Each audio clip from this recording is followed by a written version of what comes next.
Hi there, I'm Max Woods. This is Real Estate 101, the online web series designed to make the home buying and selling processes as simple and understandable as possible. Today, we are finishing up our overview of a Wisconsin residential real estate offer to purchase. There's a lot of definitions and terms in this video, so it will be a little bit shorter, but still a lot of great content here. You can see that last time we left off right at the closing prorations. This is kind of where taxes, rents, insurance, HOA fees, municipal charges are going to be, discussed. So when you buy the property, who's paying for what? Are you kind of starting off with a clean slate after closing? You're paying taxes through the rest of the year, any utilities through the rest of the year, HOA through the rest of the year. Are you splitting it up with the seller? Are you going half and half? There are definitely a lot of strategies that go into this part of the offer to purchase, especially in a hyper-competitive market. Always defer to your agent, to kind of determine the proper route of action that you want to take. Down below that, you can see we have the title evidence here. A lot of this is going over just making sure that when you buy the property, are you getting the title free and clear? Are there any liens on the property, special assessments? Are there easements on the property? Are there special, services for the property that you're buying? Your agent will definitely go through this with you if there are going to be some, kind of hurdles here. Down below, we have the gap endorsement, which, is another very important part of the offer to purchase, even though it's kind of hidden right in the middle here. If there are any liens or anything on the property, whose responsibility is it to cover those costs in order to make sure that the buyer is, able to purchase this property without that lien on the title. Down below that, we have some different parts of getting a title for the property before we get down to leased property down here. So let's say you're buying a single family house to live in, but it's currently being rented. This is going to cover, the transfer of funds depending on, what the certain circumstances are for that property. Again, your agent is going to know what to do with this part of the offer. Down below this, we have a lot of definitions here. You've got your actual receipt, business day, defect, firm, property, party, just a lot of definitions there. Definitely good to read over.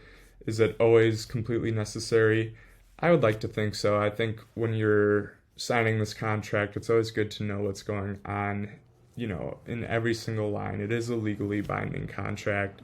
So make sure you're asking your agent the proper questions. Maybe ask if you can read through it before you sign it, just to know what you're getting into.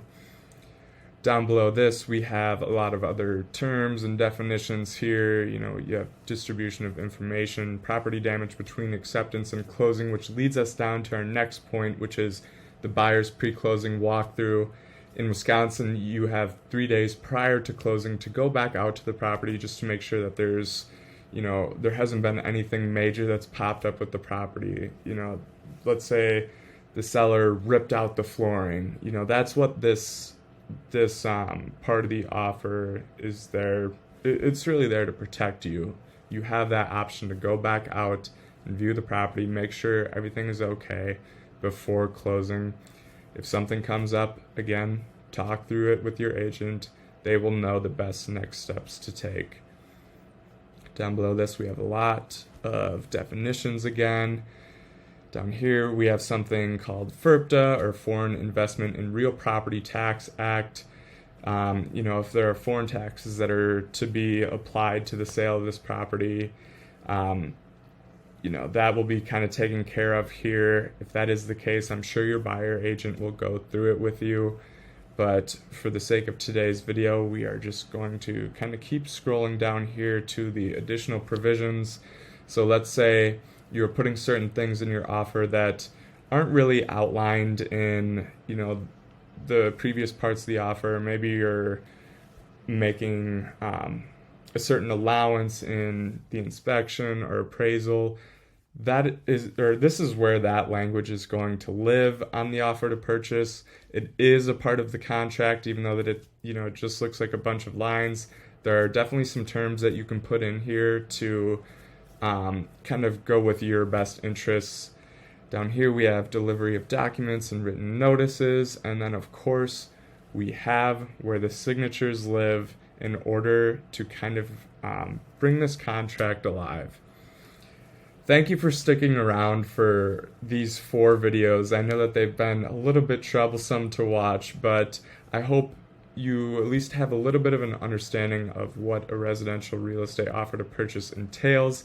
If you have any further questions, please feel free to reach out to me at any time, or if you would like me to go back through any of these sections in more detail, I'd be happy to do that. Just leave it in the comments below or send me a message. I'm Max Woods. This is Real Estate 101. Thank you for joining me for this overview of a Wisconsin real estate offer to purchase.